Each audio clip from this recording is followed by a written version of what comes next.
Welcome back to a new video. So when I do a lot of my client work, which is educational based, we have to create a lot of notification systems.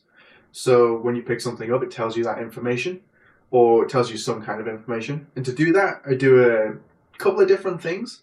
So what I was going to do in this video, I was going to show you how to set something like that up yourself. So let's say if you're in your game, what you could do is when you pick something up or you interact with it, it actually displays a widget above that object with customized data built into it. So we can pick this cube up, it says exactly what you're holding, and then when we let go, it stops. However, these ones don't actually have that assigned. So when you grab them, nothing actually appears. And then we've got the gun, which also does the same thing. So it follows the camera, but when you let go of it, it actually hides. Sometimes it's really useful. It can also be really helpful for tutorial videos. So the idea is that I'm going to show you how to set all of this up and then make it super easy that you can reuse, sorry. So for example, we've got this pistol here that has it, and then this cube on the top. Let's say we want to add some new information to this cube.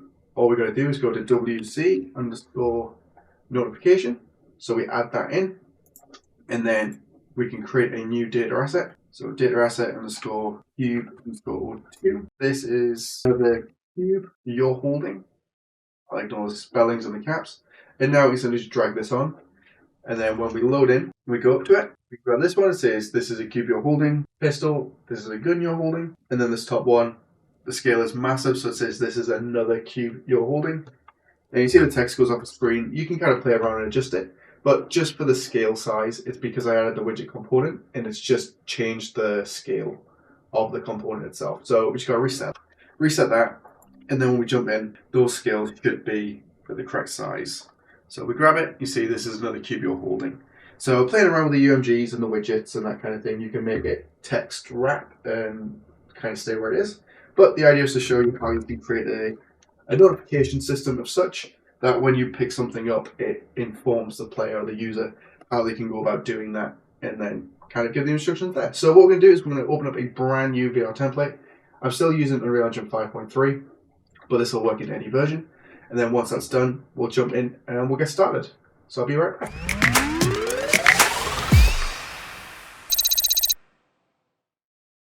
Right, so we are back. What I'm going to do is I'm going to go to Contents folder and I'm going to create a new location that we can store our stuff. So notification, and then we can keep that in here, or it could ideally be in the UMG folder and then keep it all together. But it's entirely up to you. I'm just going to leave it in notifications. That way, if you're doing another project, you can simply migrate that to your project if you've got access to the files, which are up on Patreon and YouTube members. So in notifications, we need a few different things. So if I bring over the project that I've already done, so I can show you, we're going to use a bunch of different elements of Unreal or Blueprint, communication, that kind of thing, to make this work. We're going to be passing data from different things and we're going to be telling them to do different things, which I know it doesn't help, but it will make sense. What I want to do is I want to start in order. So the way we're going to do this is we're going to do it by creating a component. A component is essentially a reusable piece of code that we can put onto any actor and have it do a function. In this case, it's going to create a widget for us and it's going to display that widget when we grab the actor. So to do that, what we're going to do is we're going to right click, we're going to go to Blueprint class. What we're going to do is we're going to go to all classes and then we'll search for widget component. So we don't need to create a component to then add in a widget component so we can then change the information. What we can do is we can just go straight to widget component. We can do select, so WC underscore notification widget. And if we double click this, my window goes to the wrong screen. What you'll see is we actually have all the information that we normally get from a widget accessible to us and an event graph. So we can put our code in here to listen to the grab component to see if it's being grabbed, and then display a widget class for us directly in here. So we're kind of removing the need to have an actor to then attach to another actor. We can just directly go straight to the component, which works extremely well. And now that we have that, we need a widget to display our information. We're going to do a little bit of bouncing back and forth because there's a few things that we've got to kind of do and we can't do them. We can do them out of order, but it's not going to help you guys understand what's going on. So we create our widget component. We now need a widget to display in that component. So I'm going to right click. I'm going to go to widget blueprints. We're just going to use the normal user widget, call it widget blueprint WBP underscore notification. Yeah, just call it notification. So when we open this up, what I'm going to do is I'm going to go to fill screen here, and I'm going to change this to desired on screen, which means we're in control of how big this is going to be. And to do that, we can drag in a border. So I'm not using a canvas panel because a canvas panel updates on tick, and essentially this notification, in our case, is only going to update once when it's created. It's going to set the information, and that's going to be it. If I sound funny, it's because I've got a cold and my nose is blocked. So let's keep going. What we're going to do is we've added our border. We're going to right click and we're going to wrap with a size box. So a size box allows us to manually control how big this is going to be. So I'm going to do 512 by 128, keep it a power of 2. You don't need to, it's up to you. But what I'm going to do is I'm going to select this border and then we're going to take the brush and I'm just going to change the color. So it's a nice gray. I like a nice gray. And then in the brush itself, what I'm going to do is I'm going to change this draw as to rounded box. You see that it changes to outline settings. From here, I'm just going to set this to 50, 50, 50, 50. So it rounds our corners. A bit difficult to see, but then we also need to make sure our round type is set to fixed. So that means when we slide these, it's quite difficult to see. I don't know if it comes across in the video, but it's actually changing the size of our corners. Cool. So now that we have that, we're going to add a text to it. So just drag this onto border. And what we're going to do is we're going to make sure that this is centered. And that can be our text block. So right now, this text is not accessible. It means we can't see it as a variable. So we go to the graph. We can't actually access it in here, but we need to because we're going to use it to change the information. We're not going to bind because a bind is quite expensive on the tick side. It constantly updates. So we don't need to do that. What we're just going to do is it's set to is variable. And this is going to be txt underscore notification. And then we can leave it as it is. So now if we go to our graph and we compile just to be safe, you can see that we actually get this text underscore notification variable. And if we drag this into our graph, we're not going to hook it up just yet, but when we drag off, we can actually do set text. And if we go around to the bottom, we can set text and we can actually tell it to update what that text is in the notification.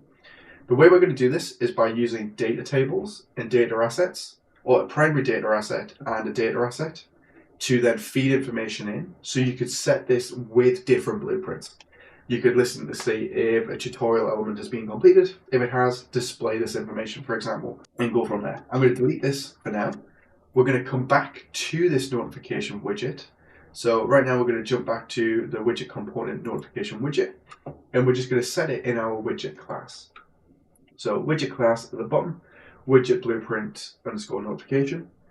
And then I'm going to compile that in there.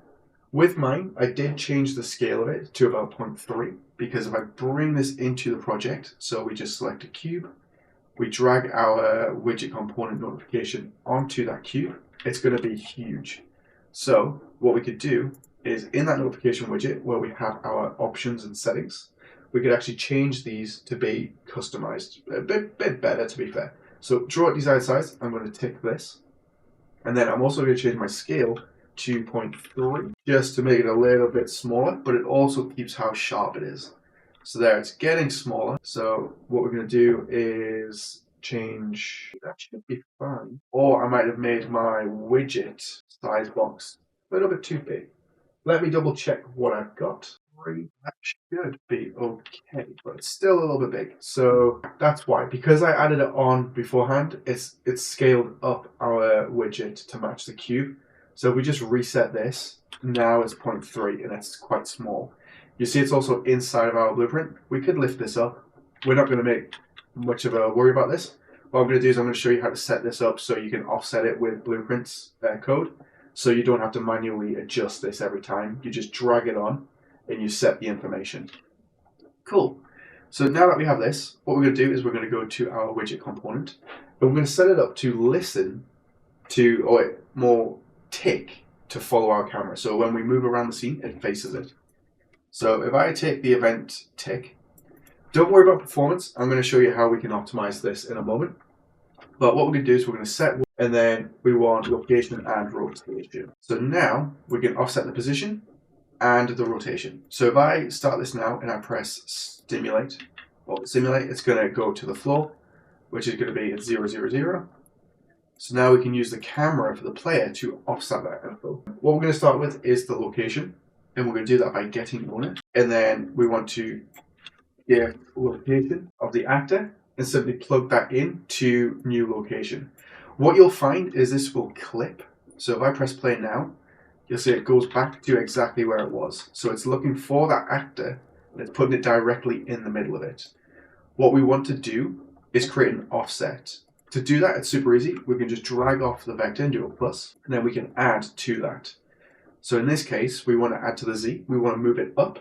So we're just going to add 40. And now if we hit compile and then we preview, you'll see that it actually moves up above the cube, and then it's offset for us. What you can do is if you really want to, you could actually go in here, you could promote this to a variable, and then you can offset it. So promote to a variable, and then we call this offset, widget offset. We're going to expose that variable, and then when we compile, we can keep this as default. So now nothing changes. However, if we go to our widget component notification, you'll see that we actually have access to that variable now. So I could actually take this, I could say, let's do 10, and you'll see that it updates for us. So we can take this value and we can kind of play around with it to make it appear in the location that we want it to be in. So I'm going to leave that at 20, and then in here we can set up the rotation. This is not really complicated, but there's a couple of nodes that we've got to go through, and then I'll come back and I'll explain some stuff here. So we'll just get player camera manager, then we can actually get world location, yes, for the transform component, just double checking my notes, and then we want to find look at rotation. So the start is going to be our camera. Yep, it's going to be our camera. And then the target is going to be what we're rotating. No, I got that wrong. Get world location is going to be our target. We're going to make this face our camera. So the camera is the target we're looking at.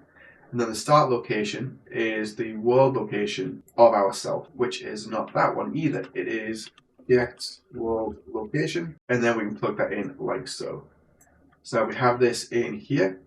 What's happening is on event tick. So what's happening is on event tick, we're setting the world location and the rotation of the widget component notification. So the way we would do that is we get the owner. So the owner is what we're attached to. So in this case, we've attached a widget component to our grab actor. And what it's doing is it's looking for the parent of that. So in this case, it's the actor static mesh. So that is the first one. So we get the location of the static mesh. So then we add an offset and move it up. With that, we then get our player camera manager and its location. And then we make our widget face it. So we're doing that on the sweep, or we'll tick sweep. And then we're just doing that to self. So super simple, super easy. And now it's going to be easier to jump in. It's not going to display in the editor with preview. But if I jump in, what we'll find is when we move around, you'll see that it actually follows where we are. And then it matches pretty much exactly where we are in the scene. So it'll always face the player's camera, which is really cool. It's exactly what we want for a notification. We don't want them to miss it, so we want them to be able to see it. So now, the question is, how do we get this to be a little bit more performant? When you have a widget, you typically don't want it to be on screen all the time. In this case, it's a notification, so it's only going to pop up at a specific point. One thing that we can use is the grab component actually has an event dispatcher in it, so we can listen to that to see if it's being grabbed or dropped. So what we're going to do is we're going to set this up in a way that when we grab the widget or grab the cube, it displays our widget and starts the timer. And then when we drop it, it hides it and then it stops the timer.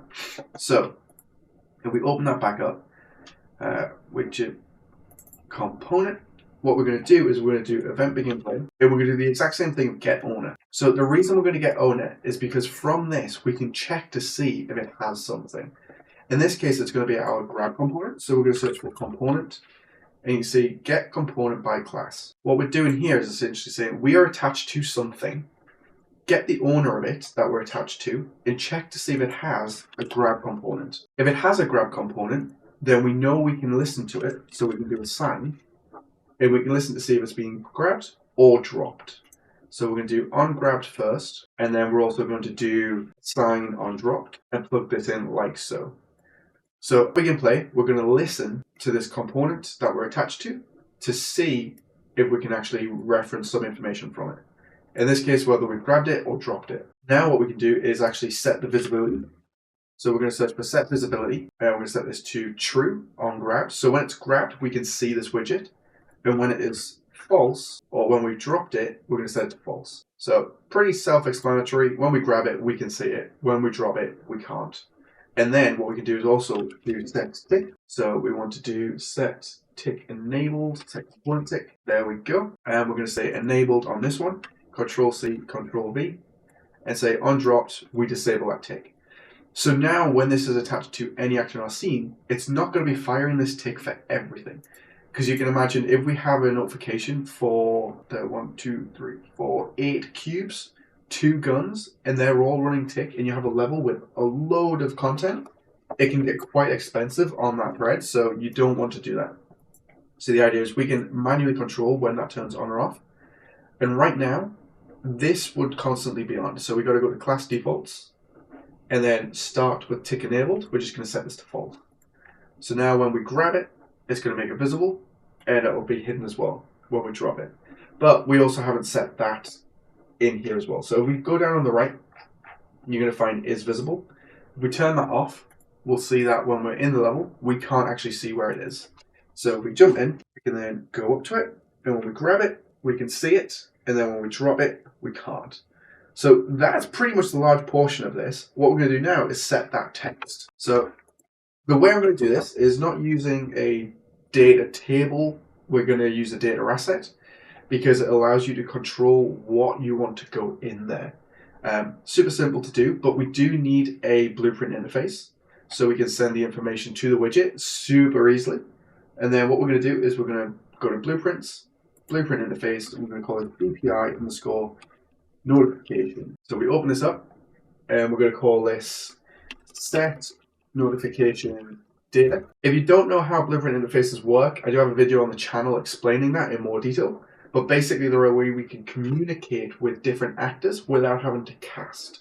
As long as we've got a reference, we can just send in a notification out there, and if something's got it, it'll listen to it. So in this case, we have the set notification. We're going to come back to this because we need to add a variable in, but we don't currently have it to add. So I'm going to show you how we can go through that. So now that we have the BPI notification, we need to make sure that our widget actually accesses that as well. So what I'm going to do is I'm going to go to the graph. I'm going to go to class settings, and then on the left here, we can do implemented interfaces. So BPI notification, we can set this. And then if we compile, we can see that we have this set notification data. We're just going to right click and search event set notification data. We need to make sure it's the event from BPI notification so we can then pass that through to our set text. Now we need the information we're going to send. To get that, we need to create a data asset. To do it, it's pretty simple. We just go to blueprint class and we search for primary data asset or primary data asset. I also do the shorthand for some reason. So primary data asset. And then we're going to select this. I'm going to call this PDA underscore notification. And then what that allows us to do is set up any information inside of here that we want to display in our widget. In our case, we've only really got a description, but I'm going to show you how you can do a little bit more. So text, I'm going to right click and call this list. And then what I'm probably going to do is going to come back to this actually, so I don't overcomplicate it for you guys. So we're just going to make this variable public. And what we can do now is you can see that we have this primary data notification, but we don't have a way to kind of use it. What we can do is we can right click and go to miscellaneous and then go to data asset. So data asset, primary data notification.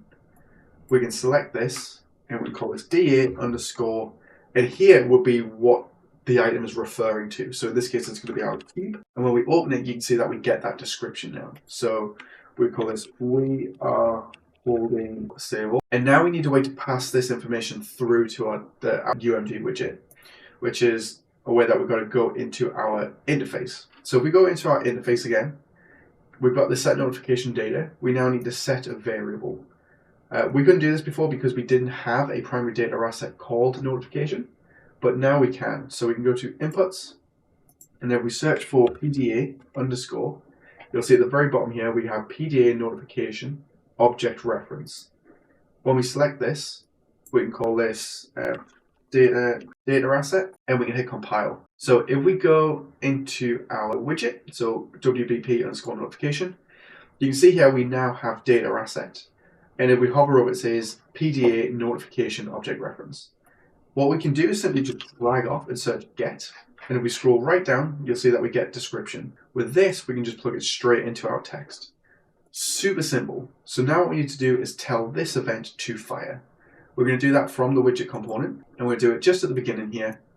And we're going to do that by right-clicking, searching get user widget object, and then we're going to search for notification, set notification data message, and we bring that up. We can plug that in from the begin play like so.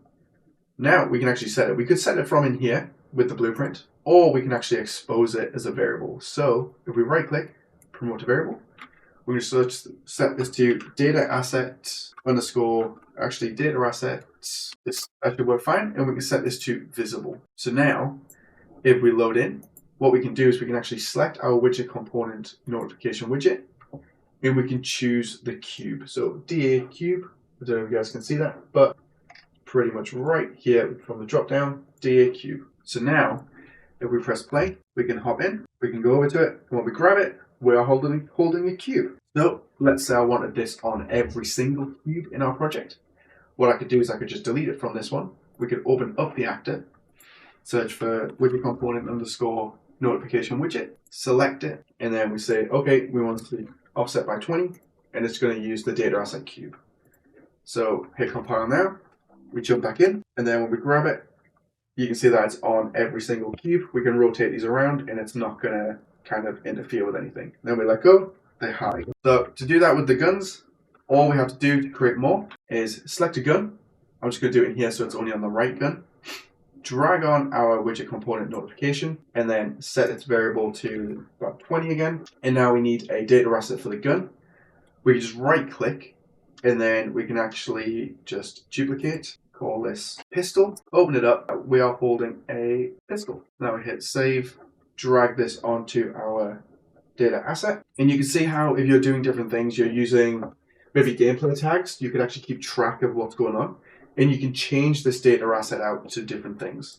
Let's say you're doing a game like survival, and you have a book that contains all the information for like dinosaurs that you've unlocked or collectibles. Each individual one will ideally have its own data asset, and then it's just loaded in through an array, so you can actually display that information. So there's a couple of different ways you can do it, and that allows you to change that up. We can go in, we're holding a cube, and then we are holding a pistol. And it's gone really big again because I dragged it onto that gun, and it's just set the widget component scale to be 2. So if I just reset that scale and go over to it, try and grab it without punching the keyboard, and you can see here that we're now holding a pistol, and then we've got it on the screen, which is super, super cool. So I said that I'll show you how to do more information. It's actually rather simple. So if you go to primary data asset notification, you can add whatever you want in here. So we could do a title, for example. And then what we could also do to do a little bit of different information is name this image. And we could do a brush. And we want a brush component, I believe it is. Object reference. Let me double check. Nope, that's not the right one. Slate brush. I think it's slate brush. Slate brush. We'll try this, compile, updates. There we go. So now we've got a slate brush that we can actually see. And what a slate brush is essentially an image inside of UMG. So if I go now to the, what would be a good one? Data asset cube, you can see that we actually have that information. So we're holding a cube, we just need to give it a description. Actually, we'll change this around slightly. So this is the description, and then we'll just say cube. And then we're going to give it just a random image, one of these little guys, to file, save all. And I'm going to do the same thing for pistol. So take this, Control C, Control V. And then for the image, we're just going to use another one of those little guys. We'll do the red one.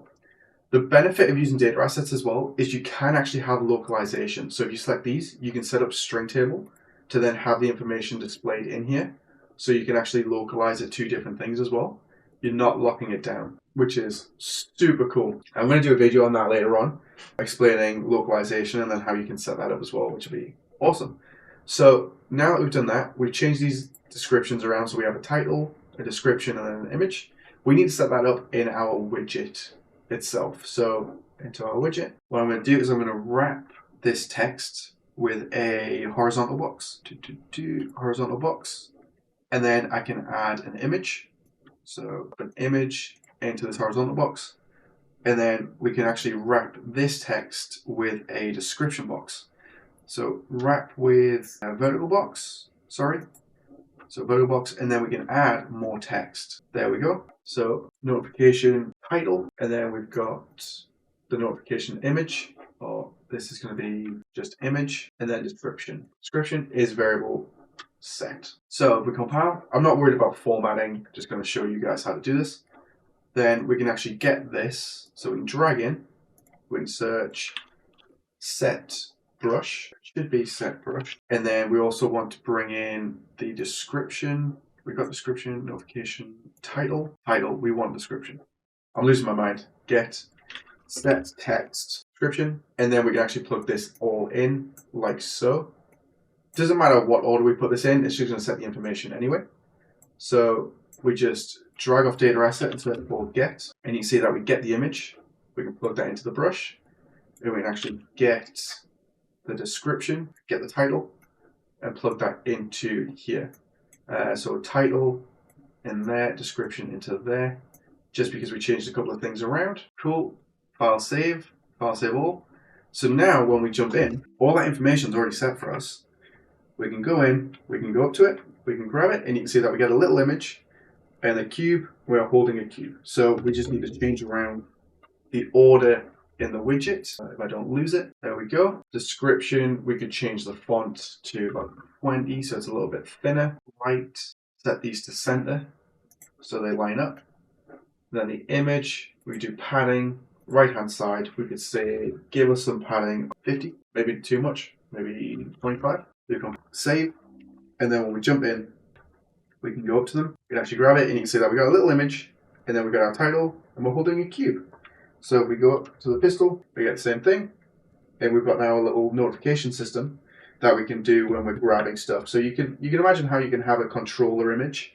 So you can say, okay, press this grip button, or you can say, use the trigger to fire something. And it's just as simple as having a check. So if you grab something, a notification widget, you could basically say, has the user completed the tutorial? If it has, then don't display it. So you could have branch in here, true, tutorial. If player has completed the tutorial, then don't show it. And then if they have, you can then do nothing. So it won't display. So if we turn this off, when we go up and grab it, oh, where did I go? True. It's on false. So yeah, so we haven't done the tutorial, so we can actually see it. And then if we have, you could just say compile and then go up. And then when you grab it, nothing actually happens. So it's up to you how you want to approach this from here, but it can work really well just as a way of informing the user of how they're going to proceed and then how they can do something with it. So yeah, so I hope you really enjoyed that. If you enjoyed this, the files are available over on Patreon and for YouTube members. You'll be able to download that now while you're watching the video. If you want to see anything else and you like these tutorials, then make sure to let me know. Be happy to take a look into some more stuff, especially little feature things like this, and see where it goes. Cool. All right, if you're not a member, please consider it. It makes it possible for me to do videos like this and get more done. I've got some work easing up, so I'll be able to get more tutorials done as well. But yeah, thank you so much to everyone who is a member. We've got a Discord if you want to check that out. And I'll stop rambling and I'll see you all later on. Bye.